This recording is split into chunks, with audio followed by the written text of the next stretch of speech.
वहाँ दिखता है कि किस तरह मंदिर को तोड़ करके मस्जिद बनाई गई। बिना पढ़े गांधी के खिलाफ कुछ भी कहने लगते हैं। एंटीबॉडी यहाँ भी मिलती है और कोरोना से आप लड़ सकते हैं। उपचुनाव हमेशा सत्तारूढ़ दल के हुआ करते हैं। नमस्कार, न्यूज़ ट्रैक के वाई फैक्टर में आपका स्वागत है। मैं हूँ योगेश मिश्र। उत्तर प्रदेश पुलिस का ध्येय वाक्य है परित्राणाय साधूनां विनाशाय च दुष्कृताम्। हर जगह की पुलिस ने जो अपना ध्येय वाक्य बनाया है वो उसमें कुछ न कुछ सेवा करने का भाव अंतर्निहित है। लेकिन आपको जान करके यह आश्चर्य होगा कि यह पुलिस कैसे काम करती है। आजकल पुलिस इन्फॉर्मेशन एक्ट की उन धाराओं में भी मुकदमा लिख रही है जो धाराएं बहुत पहले रद्द कर जा चुकी हैं। इन्फॉर्मेशन टेक्नोलॉजी एक्ट की धारा 66A उन्हीं में है जिनमें आज भी देश के तमाम राज्यों की पुलिस मुकदमा लिख रही है। हालांकि सुप्रीम कोर्ट ने केंद्र सरकार और राज्य सरकारों से पूछा है कि आखिर जब 6 साल पहले यह धारा रद्द कर दी गई तो पुलिस इसमें मुकदमा क्यों और कैसे लिख रही है।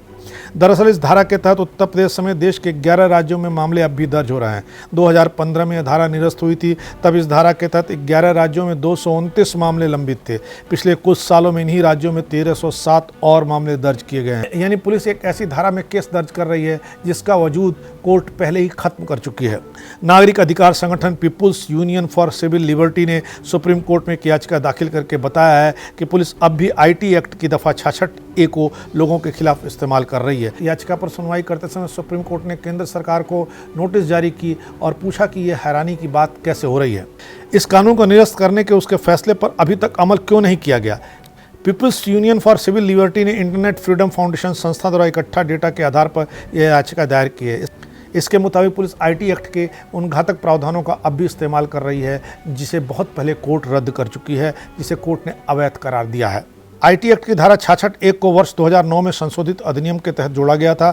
इस प्रावधान के तहत कहा गया कि कंप्यूटर संसाधन या संचार उपकरण के माध्यम से संदेश भेजने वाले उन व्यक्तियों को दंडित किया जा सकता है जो कोई भी ऐसी जानकारी भेजते हैं जो मोटे तौर पर आपत्तिजनक है, धमकाने वाली है या ऐसी कोई भी जानकारी जिसे वो झूठी मानता है। लेकिन इस तरह के कंप्यूटर संसाधन या संचार उपकरण का उपयोग करके झुंझलाहट, असुविधा, खतरा, बाधा, अपमान, चोट, आपराधिक धमकी, दुश्मनी, घृणा या बीमार इच्छा शक्ति पैदा करने के उद्देश्य से भेजता है या किसी भी इलेक्ट्रॉनिक मेल या इलेक्ट्रॉनिक मेल संदेश को झुंझलाहट या सुविधा या धोखा देने या प्राप्तकर्ता को इस तरह के संदेशों की उत्पत्ति के बारे में भ्रमित करने के उद्देश्य से उपयोग करता है। इस अपराध के लिए 3 साल की कारावास की सजा हो सकती है और जुर्माना भी लगाया जा सकता है। यानी आपने किसी को गुड मॉर्निंग का मैसेज भेजा और उस व्यक्ति ने पुलिस में शिकायत कर दी कि इस मैसेज से उसे असुविधा या अपमान हुआ है तो इस धारा के तहत पुलिस केस दर्ज कर सकती है। शिवसेना प्रमुख बाल ठाकरे के निधन के बाद किसी व्यक्ति ने टिप्पणी के खिलाफ रिपोर्ट लिखा दी।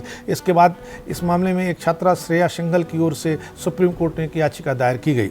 इस याचिका में आईटी एक्ट की धारा 66 को खत्म करने की गुहार लगाई गई।